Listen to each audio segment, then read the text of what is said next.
এখনও কোথাও ঘুরতে যাননি? তো এক্ষুনি চলে যান ঘুরতে। আসসালামু আলাইকুম, দিস ইজ মিষ্টি and welcome to my new blog. So আজকে আমরা কোথায় গিয়েছি? Any guess?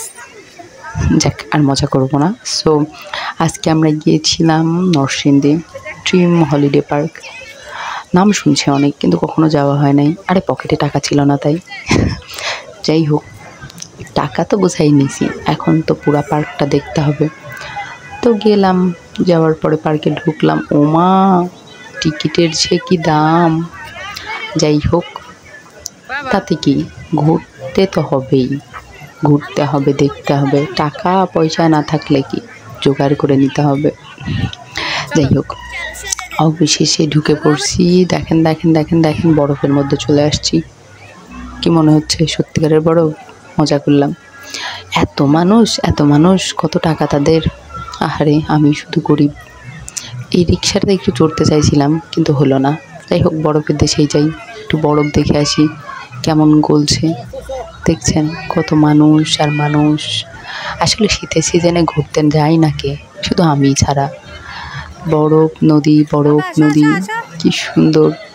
জায়গাটা বেশ সুন্দর, তাই না? আমারও ভালো লাগছে। আপনাদের কেমন লাগছে কমেন্টে প্লিজ জানাবেন। এই যে আমার মুখটা লইয়া চলে আইছি, একটা খ্যাত মার্কা মানুষ, তবু আপনাদের মাঝে একটু দেখাইতে ইচ্ছা হইল। যাই হোক, এখানে দাঁড়াই দাঁড়াই মজা করছিলাম, দেখছিলাম নিজেকেই, আর ভাবছিলাম আশেপাশের দৃশ্যটা কি সুন্দর, আমাকে মানাচ্ছে না। একটু হাইটাও পোজ নিচ্ছিলাম, যে না 2-4টা রিলস বানানো যাবে। এত ভাব নিচ্ছিলাম যেটা আমার সাথে যাই না। তো কি হয়েছে, তাই বলে কি ভাব নেব না? আচ্ছা, ভাব তো নিলাম। এখন ভিডিওটা যে করছে না, সেই লেভেলের ক্যামেরাম্যান। ভিডিও করছে না কি করছে বুঝতেই পারছি না। হাঁটতে হাঁটতে ভাবছিলাম কি দেখবো কি দেখবো, অবশেষে দেখছি এখানে জাহাজ, স্পিড বোট সব আছে। জাহাজে উঠে পড়লাম। ভাবলাম জাহাজ দিয়ে সব দেখবো। জাহাজ যেহেতু আছে, সমুদ্র কেন পাড়ি দেব না? যাই হোক, যেই কথা সেই কাজ, জাহাজে উঠে এখন সব দেখবো। দৃশ্যগুলো আপনারাও দেখেন, আমি একা একাই কেন দেখব? চাইলে আপনারাও ঘুরতে যাইতে পারেন, বলছি না, এমন না জোর করছি। তো গেলে যাইতে পারেন, পার্কটা সুন্দরই আছে। আমি আদর্শ গ্রাম শুনছিলাম, কিন্তু কখনো দেখা হয় নাই। তো ভাবলাম দেখেই আসি যে আদর্শ গ্রাম ঠিক কোথায়। আসলে নরসিংদী ড্রিম হলিডে পার্ক নিয়ে ইন্টারেস্ট ছিল না, কিন্তু আদর্শ গ্রাম নিয়ে খুব ইন্টারেস্ট ছিল আমার। ওঠার পরে দেখি এপাশে ওপাশে দুলতেই থাকে। আমি যেটা দেখতে চাই সেটা এখনও দেখতেই পারি না, বুঝলাম না। অবশেষে জাহাজ হেলতে নিয়ে যাচ্ছে। যাই হোক, আমিও দেখা শুরু করলাম। মাঝে মাঝে আবার আমার হাতটা পড়ে গেছে, কেমন যে একটা অবস্থা। আমি কিন্তু সুন্দর করে ভিডিও করছি আপনাদের দেখানোর জন্য, আপনারা দেখতে পারেন। একটু এমন তেমন হয়েছে, ক্ষমার সুন্দর দৃষ্টি নিয়ে দেখবেন। এই জায়গাটা দেখার আমার অনেক শখ ছিল। আমাকে অবশ্য ছাউদাও বারবার দেখাচ্ছিল যে দেখো এটা সেটা। তো এই জায়গাটা আসলেই সুন্দর। এই জায়গাগুলো মাঝে যে নদীর মতন করে রাখছে, পানির সিস্টেম, তার মাঝে যে সুন্দর সুন্দর জায়গা দিয়ে রাখছে, আদর্শনগর থেকে শুরু করে আদর্শ গ্রাম থেকে শুরু করে বিভিন্ন। আর এটা তো পদ্মা সেতু, যারা দেখেন নাই মামা গিয়ে তারা দেখে নেন। এখানে স্যাটেলাইটও আছে, কিন্তু এখানে স্যাটেলাইট আছে, রোবট আছে। বাচ্চাদের সায়েন্টিস্ট বা সাইকোলজি ইকালি একটু ভালোই বিষয়গুলো। আর সায়েন্সের যেহেতু জিনিসগুলো দেওয়া আছে, সাইকোলজি এর দিক থেকে, মনস্তান্ত্রিক দিক থেকে ওদের ভালোই হবে। মানে বাচ্চাদের জন্য আর কি, আপনারা বুঝাইতে পারেন। অনেক আঙ্কেলরা দেখছি তাদের বাচ্চাদের বোঝাচ্ছিল যে দেখো এটা সেই পদ্মা সেতু, যেটা এত টাকা কোটি টাকা দিয়ে বানাইতে গিয়ে ফকির হয়ে গেছি আমরা আর কি। যাই হোক, আর বললাম না, এই টানেলটার মধ্যে এই জায়গাটাও সুন্দর। অনেকে টিকটক করছিল, দেখছেন উপর দিয়ে ট্রেন যাচ্ছে, পদ্মা সেতু দিয়ে ট্রেন যাচ্ছে নাকি। যাই হোক, তো নদীর এই পাশটাতে সুন্দর টানেল আছে একটা, আর পাশাপাশি অনেক কিছু দেখার মতো আছে। আপনারা চাইলে দেখে আসতে পারেন। আদর্শ গ্রামটা একটু পরেই দেখা যাবে। আমিও ভাবছিলাম কখন সেটা দেখব। আসলে এই পুকুরটা বলেন, নদীটা বলেন, যাই বলেন, যে পানির খালটা বলেন, এর মধ্যে না যদি আপনারা স্পিড বোট অথবা জাহাজ করে না যান তাহলে আপনারা এটা সৌন্দর্যটা উপভোগ করতে পারবেন না, কারণ এটা হেঁটে হেঁটে দেখে সব কিছু দেখা সম্ভব না। আর পানির মাঝখানে যেহেতু এটার বিভিন্ন রকম সৌন্দর্য আছে সেগুলো দেখার জন্য, তো সেগুলো আপনি নদীর মধ্যে না গেলে বা পুকুরের মধ্যে খালের মধ্যে যাই বলেন না গেলে পাবেন না। এই সেই আদর্শ গ্রাম। সুন্দর না? আমার কাছে অনেক সুন্দর লাগছে, জানি না আপনার কেমন লাগছে, বাট আমার এই দৃশ্যটাই সব থেকে সুন্দর লাগছে।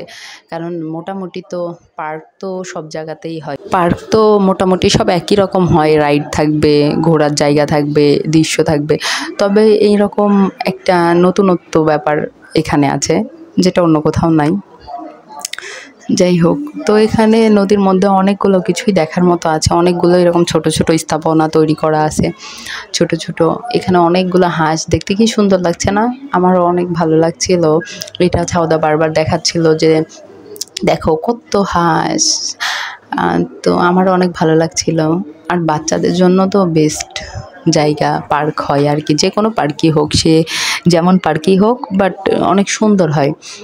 কারণ বাচ্চারাই তো সব থেকে আনন্দ পায় এগুলো দেখে, বড়দের তো আর পার্কে গিয়ে আনন্দ নেয়, বড়রা তো যেখানে সেখানে একটু বসে থাকলেও চলে, বাট বাচ্চাদের জন্য এটা খুব বেশি আনন্দের। এখানেও কিছু জিনিস তৈরি করা আছে বেশ মজাদার, এগুলো আবার শব্দও করতে জানে, মানে এটা হচ্ছে আরেকটা মজার ব্যাপার, জু টাইপের, যেখানে হাতি বলেন অন্যান্য কিছু বলেন শব্দ করছে, তো শব্দ করাতে কেমন যে একটা অদ্ভুত ফিলিংস বলে বোঝাতে পারবো না, অনেক মজার। আর এই মনে হচ্ছে সিংহর মতোই এই মানুষগুলা মনে হচ্ছে ঠিক জঙ্গলের মানুষ, ভূতের মতো, মানে একটা শব্দ করছে, মানে বিদঘুটে একটা শব্দ, বাট মজাদার, ভালো লাগার মতো। তো তো যাই হোক, এখান থেকে ঘুরে আমরা আরও কিছু জিনিস দেখছিলাম, ভালো লাগার মতো, ভালো লাগছে, অনেক কিছু ভালো লাগছে।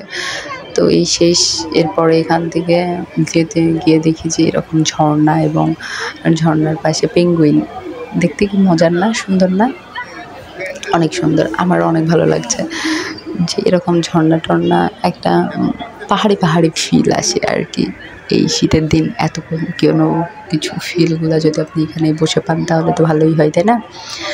তো যাই হোক, এই চক্করটাই শেষ চক্কর ছিল, ঘুরলাম ফিরলাম, মজা করলাম। আসলে নদীর মধ্যেকার কথা বলি আর কি, ভালোই লাগছিল।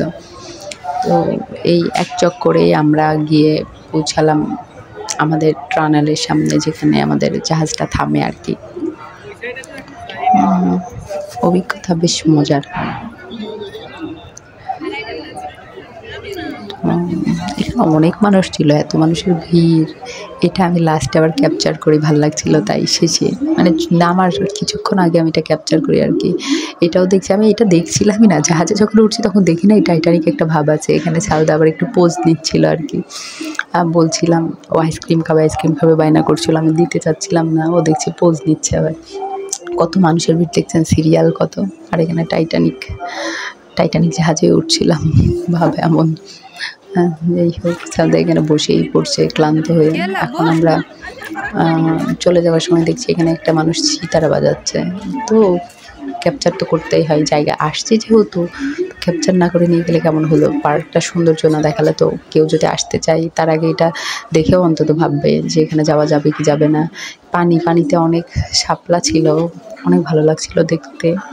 এবং আরেকটা ব্যাপার হচ্ছে এখানে অনেক মাছ ছিল। যাই হোক, অবশেষে অনেকটা টাইম পার হয়ে গিয়েছে, এখন যাবার সময় বিকেল গড়িয়ে সন্ধে হয়ে গিয়েছে। তো শেষ এই ভূতের বাড়িটা, আমি ভেতরে ঢুকি নাই যদিও, আপনারা চাইলে ঢুকতে পারেন এবং দেখতে পারেন। আমি এখান থেকেই শেষ ব্লগের সব কিছু কমপ্লিট করে এখন চলে আসবো। তো যাই হোক, ভালো থাকেন, সুস্থ থাকেন, আল্লাহ হাফিজ। আর ভালো লাগলে লাইক, কমেন্ট অ্যান্ড শেয়ার করবেন।